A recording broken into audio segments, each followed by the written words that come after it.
Bonjour à tous. Welcome back to our courses about the French luxury industry. But before we study the French luxury industry, we should spend some time about methodology. That's why in this second part of this course, I'm going to continue what we talked in the first session, and we are going to continue to see what is knowledge. It's all about, so methodology, this term which sounds like very abstract, very empty word.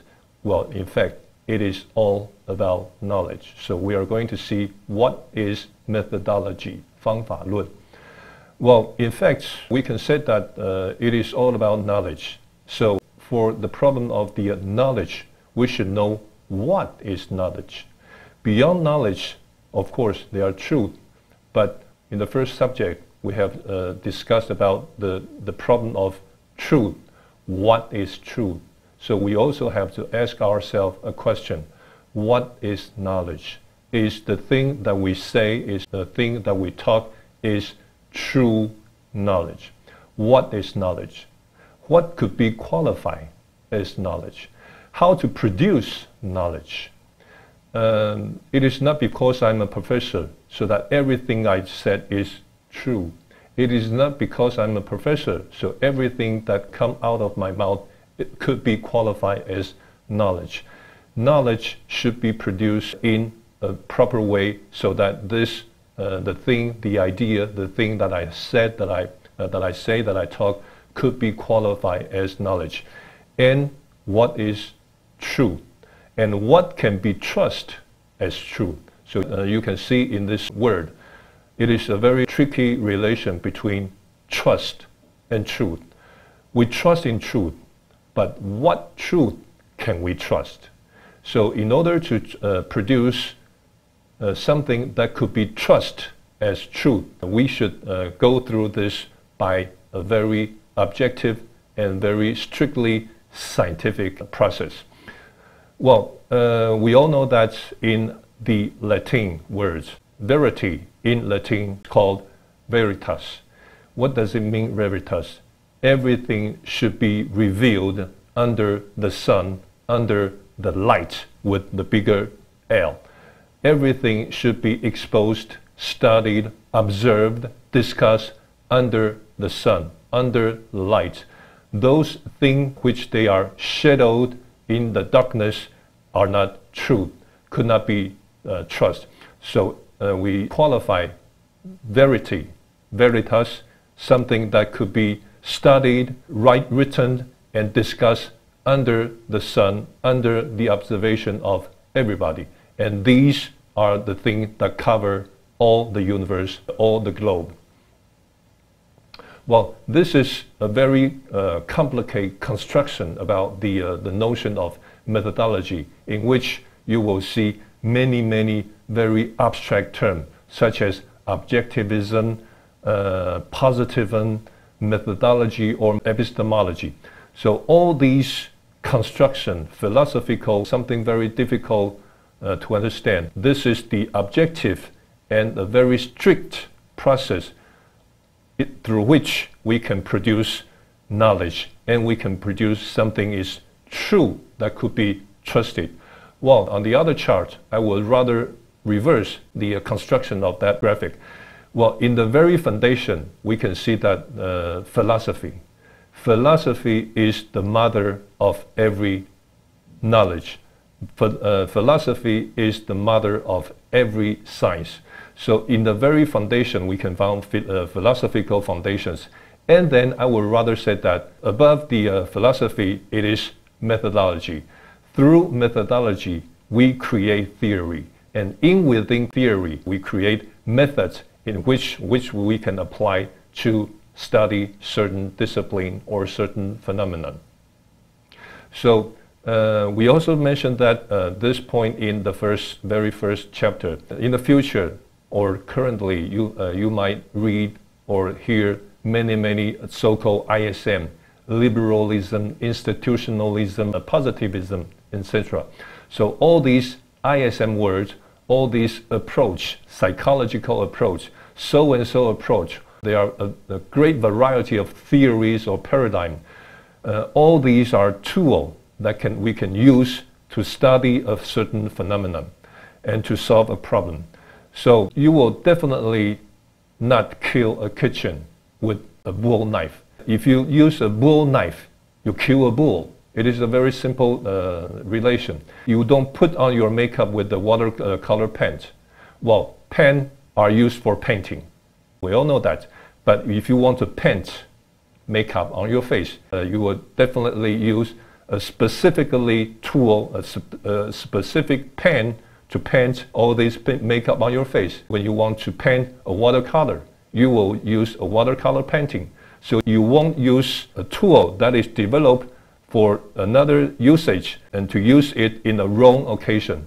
So all these ISM approach theory paradigm, you should apply them on the very specific discipline or phenomenon that you study. So epistemology is definitely a very difficult term for you, but in fact, epistemology is the theory of knowledge. It is the branch of philosophy that studies the nature, the method, the limitation, the validity of knowledge, and the belief. And so we can also describe the word methodology from other perspective. Well, methodology is the development of methods. We use methodology to develop methods, and these methods could be applied within a certain discipline. So in every discipline, there are its methodology. In human science, there are human science methodology. In natural science, there are natural science methodology. In ecological science, there are methodology for ecology.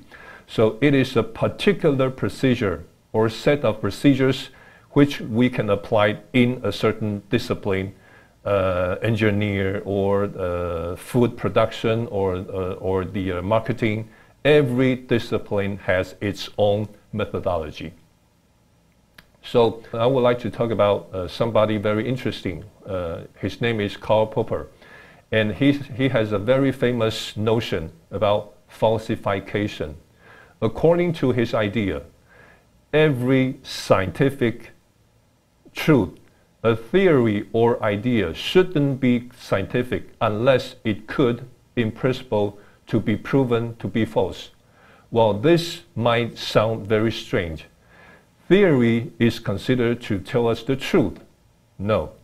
If we want to say that this is a theory, and then in principle, there should be a possibility that this theory could be proved to be wrong, to be false. Well, in the opposite way, we can say that religion is not a science. Religion is not a theory. Why? Because in religion, there is no way that you can test or you can prove the existence of God. There is no way that we can prove that there is a heaven or there is a hell.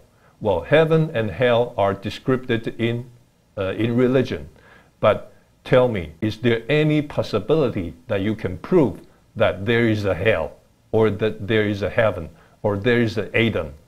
All right? So scientific notion means that if you want to say that something is a theory, then theoretically, in principle, it should have the possibility that this theory could be overthrown or could be proved to be wrong.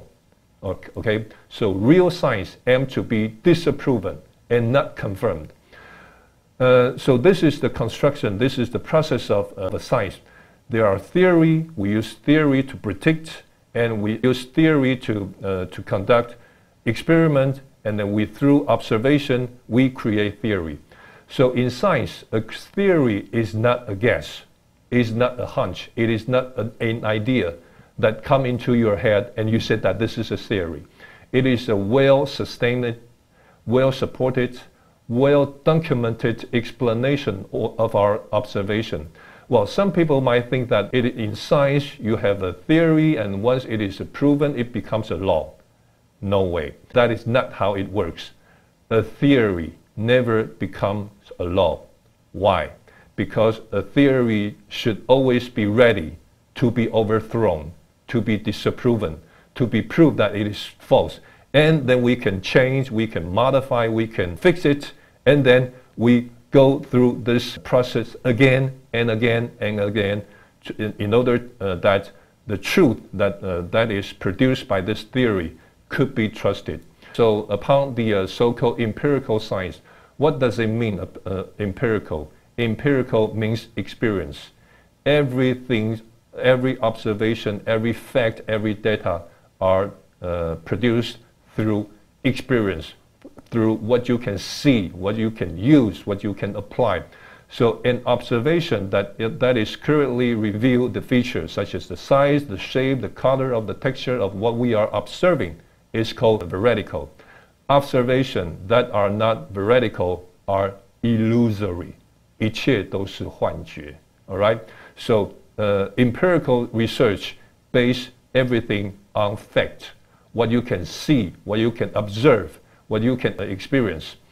So this is also another chart in which we can see very clearly that scientific methods is a very rigorous ongoing process to produce truth, to produce knowledge. And in a much more simple way, what is a scientific research? Well, we make an observation. We ask ourselves a question: why, how, when? And then we make a hypothesis. I suppose that this phenomena is generated because, and then from this hypothesis, we will conduct a series of experiments in order to collect data. And then we draw a conclusion and we report our results, the results of our observation, the conclusion, by chart, by tableau, and so on, by figures, by statistics, and so on. But we also have a very tough problem about the so-called hard science, like biology, or all those anthropology, psychology, sociology, and economics are so-called soft science. Because if there are hard science, there are also soft science. Well, this quote from Heinz von Foster is very interesting. Maybe you can spend some time to think what he tried to say. He said that hard science are successful. Yeah, we see that technology always wins everywhere. But he said that hard science are successful because they deal with the soft problem. Soft science are struggling because they deal with the problem. Why? Because soft science, religion, philosophy study about human life. Where do you come from? Why you are here? Why do you live? What is the meaning of your existence?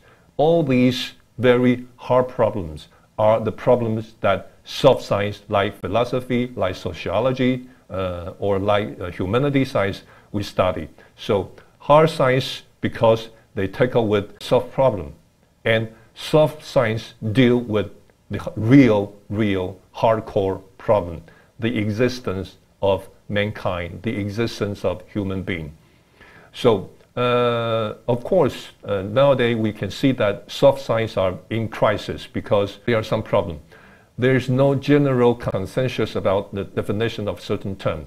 In the hard science, there is often a single valid definition. But tell me, what is the definition of democracy? You may find 70 or 60 or even 80 different definitions about the democracy. Everybody, when talk about the democracy, they cannot agree to the same definition. This is the first problem. The second problem, it is difficult to identify variables, and it is hard to construct relation among variables, and it is hard to remain objective, because objectivity is a very common sense in the hard science. But in soft science, when we observe humankind phenomena or activity or behavior, we are constantly influenced by our subjectivity. So in soft science, there are many disciplines which struggle to be more scientific. For example, psychology. Psychology is struggling, and they concentrate a great lot of efforts in order to make it more scientific. Why and how? So we can see that the hard science, the natural science, is based on experience. What is an experiment? Experiment is something that you can do it again and again and again.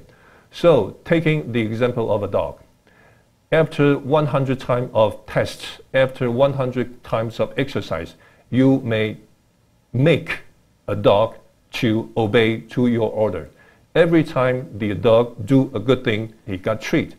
Every time when the kids do something wrong, then he will be punished, and after 100 punishment or 1,000 punishment, then this kid will learn the rule that he should not break. So if you repeat function or treat, then you can conduct this kind of experience 100 times, 1,000 times, million times, and then you will get a very stable phenomenon or a very stable situation, which we can consider as truth, right? So psychology is becoming more and more scientific. In the following of this course, we are going to talk about behavior, because behavior, we can observe behavior, and we can try to change human being or animal behavior by repeating action or even therapy. So it is important, if you want to sell something to your customer, you must understand your customer, what he thinks and what is his behavior. Then you can induce him to buy your product. But also there's some challenges for this kind of approach. Do you know what you are saying? How do you form your opinion? Are you sure about what you say? I think this is the most important thing. The most important part is your opinion based on fact. All right, so this is the end points of this part. And what we use in English, student. Well, student, in fact, is a person who study and conduct scientific research. So, students, please do your work in a very scientific way. This is the end point of this part 2. Hope to see you again. Bye.